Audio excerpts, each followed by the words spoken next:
Madam, మాజీ ముఖ్యమంత్రి రా కదిలేరా అనేసి సభలు నిర్వహిస్తున్నారు, బహిరంగ సభలు పెడుతున్నారు. పెద్ద ఎత్తున జనం వస్తున్న పరిస్థితి మనం చూస్తున్నాము.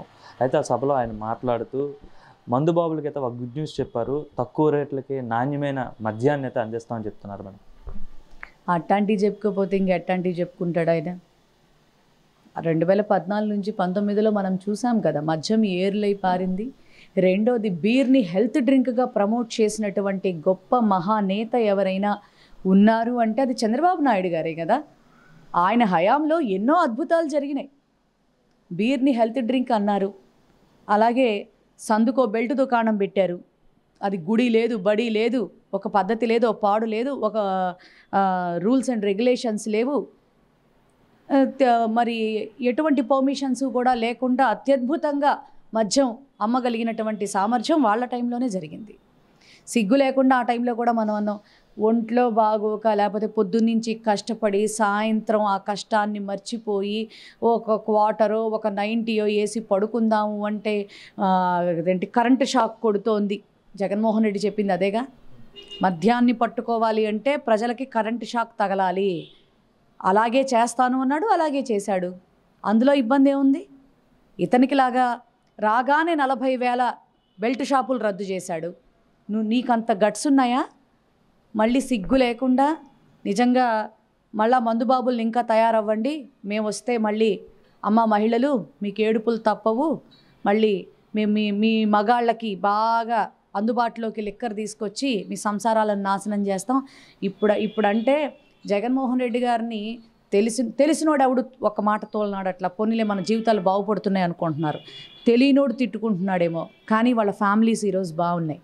ఎవడూ కూడా మ్యాక్సిమం మందు తాగడానికి ఎందుకు వచ్చింది లేరా బాబు, దీనికే ఇంత పెట్టాలంటే మన దగ్గర డబ్బులు సరిపోవట్లేదని చెప్పని అసలు మందు వ్యవహారం అనేది ఆంధ్ర రాష్ట్రంలో దాదాపుగా కంట్రోల్ అయింది. 2014 నుంచి 19 వరకు వీళ్ళు చేసినటువంటి మద్యం విషయంలో వీళ్ళు చేసినటువంటి అరాచకాలకి 3 ఏళ్ళు రోడ్ల మీదకి వచ్చి మహిళలుగా మేమందరం కూడా ధర్నాలు చేసినటువంటి సందర్భం, ఎన్నో కుటుంబాలు రోడ్ల మీదకి వచ్చేసినటువంటి సందర్భం మేము ప్రత్యక్షంగా చూసాం. మేము పోరాటాలు చేసాం ఆ టైంలో ప్రతిపక్షంగా.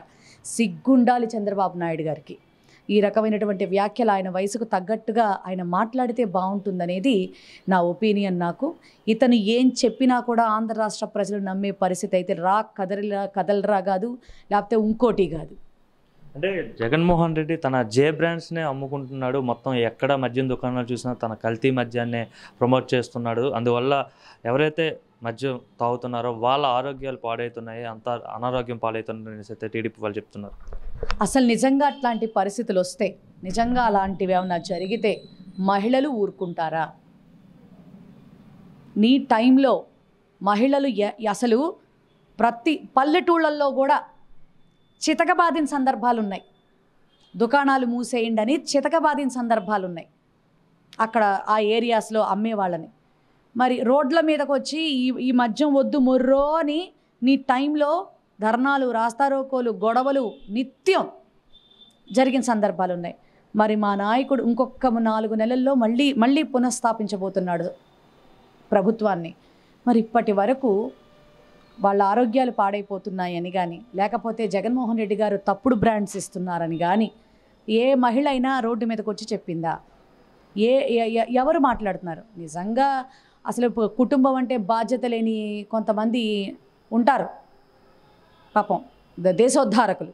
వాళ్ళు మాట్లాడే మాటలు తీసుకోవాల్సినటువంటి అవసరత లేదు. మహిళలు చాలా బాగున్నారు, అలాగే కుటుంబాలు బాగున్నాయి. నిజంగా జగనన్న కరెంటు షాక్ తగిలేలా చేస్తానన్నాడు, అలాగే చేశాడు. కాబట్టే ఆంధ్ర రాష్ట్రంలో అందరూ బాగున్నారు, సుభిక్షంగా ఉన్నారు. మళ్ళీ జగన్మోహన్ రెడ్డి గారే రావాలని కోరుకుంటున్నారు.